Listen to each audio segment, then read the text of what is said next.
ಅಷ್ಟರೊಳಗಡೆ ಸಮೀರ್ ಮೇಲೆ ಮತ್ತೆ ಒಂದು FIR ಆಗುತ್ತೆ.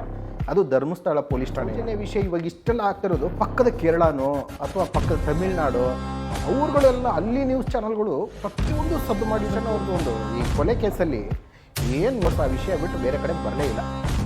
ದರ್ಶನ್ ಅವರು ಈ ಥರ ಬೆಳ್ ಮಾಡಿ ತೋರಿಸಿದ್ರು, ದರ್ಶನ್ ಅವರು ಈ ರೀತಿ ಮಾಡಿದ್ರು. ಏಕೆಂದರೆ ನಮ್ಮ ಕರ್ನಾಟಕದ ಮೀಡಿಯಾಗಳು ಈ ಪ್ರಚಾರಗಳನ್ನ ಸದ್ದೇ ಇಲ್ಲ. ಈ ಪ್ರಚಾರದ ಬಗ್ಗೆ ಸೌಜನ್ಯ ಕೇಸ್ ಅಂತಂದರೆ ಸಾಕು, ಅದರ ತಂಟೆನೇ ಬೇಡ ಅನ್ನೋ ಥರ ವರ್ತನೆ ಮಾಡ್ತಾ ಇದ್ದಾರೆ.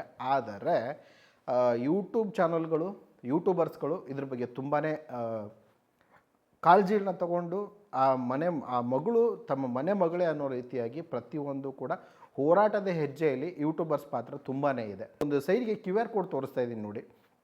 ಈ QR ಕೋಡ್ನ ದಯವಿಟ್ಟು ಪ್ರತಿಯೊಬ್ಬರು ಸ್ಕ್ಯಾನ್ ಮಾಡಿ. ಅದರಲ್ಲಿ ಕೆಲವೊಂದು ಪ್ರಶ್ನೆಗಳು ಬರುತ್ತೆ, ಅದಕ್ಕೆ ನೀವು ಉತ್ತರ ಕೊಡಿ. ಬ್ರೇಕಿಂಗ್ ನ್ಯೂಸ್, ದರ್ಶನ್ ಅವರು ಈ ಥರ ಬೆಳ್ ಮಾಡಿ ತೋರಿಸಿದ್ರು. ಬ್ರೇಕಿಂಗ್ ನ್ಯೂಸ್, ದರ್ಶನ್ ಅವರು ಈ ರೀತಿ ಮಾಡಿದ್ರು. ಬ್ರೇಕಿಂಗ್ ನ್ಯೂಸ್, ದರ್ಶನ್ ಅವ್ರನ್ನ ಕರ್ಕೊಂಡು ಜೀಪಲ್ಲಿ ಬರ್ತಾ ಇದ್ದಾರೆ. ಬ್ರೇಕಿಂಗ್ ನ್ಯೂಸ್, ದರ್ಶನ್ ಹಂಗೆ ಮಾಡ್ದ, ಮೈಸೂರಲ್ಲಿ ದರ್ಶನ್ ಹಿಂಗೆ ಮಾಡ್ದ. ಅಂದರೆ ಅವನೊಬ್ಬ ಸ್ಟಾರ್ ನಟ ಏನು ಮಾಡಿದ್ರು ಇದಕ್ಕೆ TRP ಸಿಗುತ್ತೆ ಅಂತೇಳಿ TRPಗೋಸ್ಕರನೇ ಮಾಡಿದ್ರೆ ಹೊರತು ಏನು ಸಾಮಾಜಿಕ ಒಂದು ಕಳಕಳಿಯಿಂದ ಸೌಜನ್ಯ ಬಗ್ಗೆ ಇವತ್ತವರೆಗೂ ಮಾತಾಡಲಿಲ್ಲ. ಯಾಕೆ ಇದರಲ್ಲಿ TRP ಸಿಗಲ್ಲ ಅಂತ. ನನಗಳು ಪಬ್ಲಿಕ್ ಡೊಮೈನಲ್ಲಿ ಇದೆ ಅಂತಂದರೆ ಅದು ಡಿಮ್ಯಾಂಡ್ ಇದೆ ಅಂತ ಅಲ್ವಾ?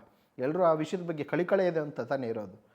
ಬಟ್ ಅದನ್ನೇನು ಯೋಚನೆ ಮಾಡ್ತಾ ಇಲ್ಲ, ಬಾಯಿ ಬಂದಂಗೆ ಮಾತಾಡ್ತಾ ಇದ್ದಾರೆ. ಅವರಿಗೆ ಏನು ನ್ಯೂಸ್ ಬೇಕು ಅಂತಂದರೆ ಹೈಲೈಟ್ ಆಗೋ ಅಂಥದ್ದು ಏನಾದರೂ ನ್ಯೂಸ್ ಇರಲಿ ಮಾಡ್ತಾರೆ. ಬಟ್ ಈ ನ್ಯಾಯ ಒದಗಿಸೋ ಅಂಥದ್ದು ಕೆಲವೊಂದು ಯಾರು ಕೂಡ ಸುದ್ದಿ ಮಾಡ್ತಾ ಇಲ್ಲ ಮೀಡಿಯಾದವರು. ಇದು ಅಕ್ಕಪಕ್ಕದ ರಾಜ್ಯದವ್ರು ಮಾಡೋಂಥ ಕೆಲಸ ನಮ್ಮ ರಾಜ್ಯದವ್ರು ಮಾಡ್ತಾ ಇಲ್ಲ ಅಂದರೆ ತುಂಬ ಬೇಸರ ಆಗುತ್ತೆ. ನೋಡೋಣ ಸೌಜನ್ಯ ಕೇಸ್ ಇನ್ನೂ ಎಲ್ಲಿವರೆಗೂ ಬರುತ್ತಾ. ಸಮೀರ್ ಅವ್ರಿಗೂ ಕೂಡ FIR ಆಗಿದೆ ಸಮೀರ್ ಅವ್ರ ಮೇಲೆ.